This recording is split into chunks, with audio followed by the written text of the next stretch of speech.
কোরআন হচ্ছে মানুষের জন্য পথ প্রদর্শনের একমাত্র ব্যবস্থা। আল্লাহ পাক অন্য জায়গায় বলেছেন, কিতাবুন আনজালনাহু ইলাইকা লিতুখরিজান নাসা মিনাজ যুলুমাতি ইলান নূর। হে নবী, আমি আপনার কাছে যে কিতাবখানা অবতীর্ণ করেছি, নাজিল করেছি, এটার লক্ষ্য কি, উদ্দেশ্য কি শুনুন। লিতুখরিজান নাস, মানুষগুলিকে আপনি অন্ধকার সমূহ থেকে কোরআন দিয়ে বের করে নিয়ে আসবেন। আর এই কোরআন দিয়ে বের করে নিয়ে আসে কোথা কি করবেন? মিনান নূর ইলা যুলুমাত ইলান নূর, অন্ধকার থেকে মানুষকে কোরআন দিয়ে আলোর পথ দেখাবেন। সুবহানাল্লাহ বলেন। অন্ধকারের ভিতরে লাইট জ্বালালে, আলো দিলে যেমন অন্ধকার দূরীভূত হয়ে যায়, মানুষের চোখ স্পষ্ট হয়ে যায়, দিক নির্দেশনা পায়, ঠিক তেমনি ভাবে কোরআন দিয়েছি মানুষকে দিক নির্দেশনা দেওয়ার জন্য, অন্ধকার থেকে বাঁকা পথ থেকে সঠিক রাস্তা দেখিয়ে দেওয়ার জন্য। ও আমার ভাইরা, এই কোরআনের ভিতরে কি আছে? কোরআনের ভিতরে মানুষের জীবনের সকল সমস্যার তার সমাধানের কথা আল্লাহ পাক পুঙ্খানুপুঙ্খ আলোচনা করেছেন। দুনিয়ার শুরু থেকে কিয়ামত পর্যন্ত মানুষের যা প্রয়োজন, মানুষের যা দরকার, সব আল্লাহ আলোচনা করেছেন। জোরে বলেন, করেন নাই? করেন নাই?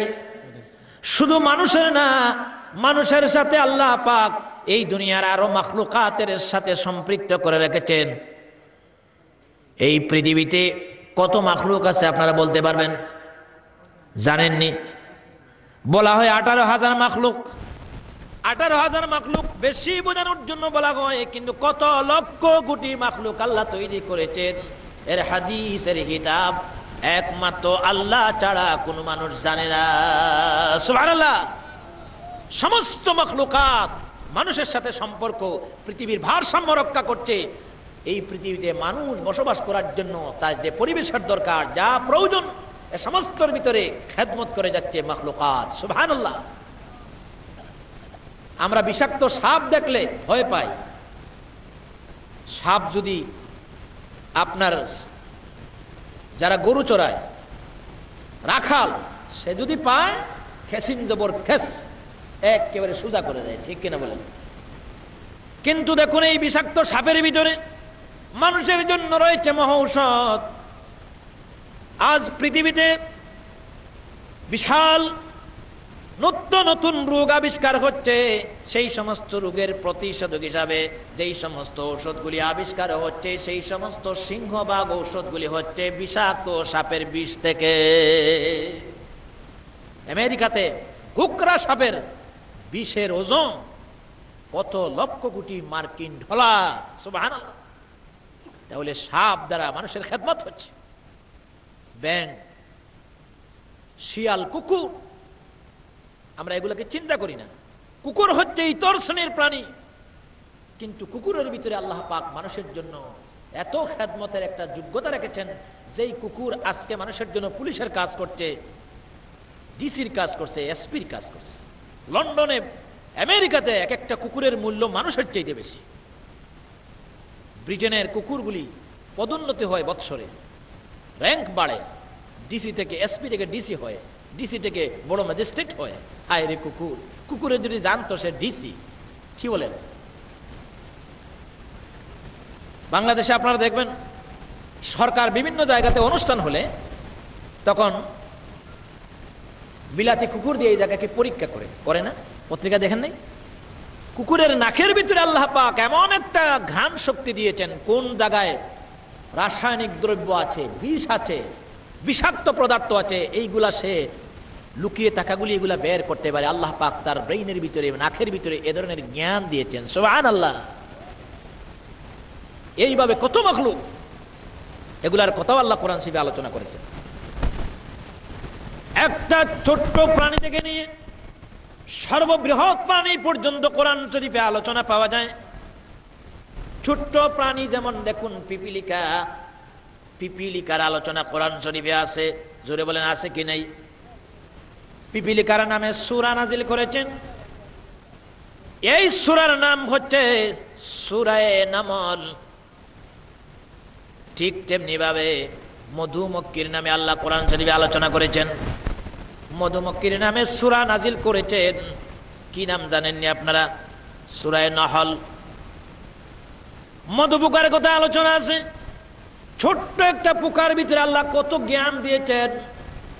আজ যারা বিমান আবিষ্কার করেছেন, রকেট আবিষ্কার করেছেন, এই বিমান আর রকেট পরিচালনা করার জন্য বাবাজি ওনাদেরকে দায়িত্ব নিয়ে আসা হয়েছে।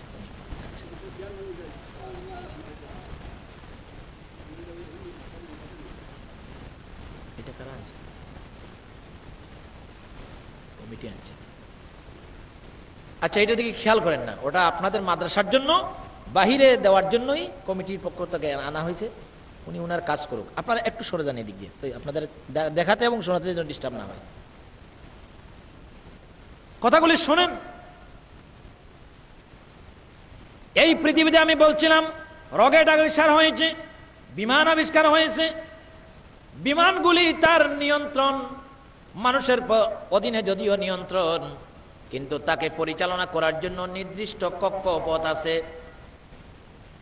নির্দিষ্ট কক্ষপথ ছাড়া বিমান চলতে পারবে না, যাতায়াত করতে পারবে না, অ্যাক্সিডেন্ট করে ধ্বংস হয়ে যাবে। কথা ঠিক কিনা বলেন?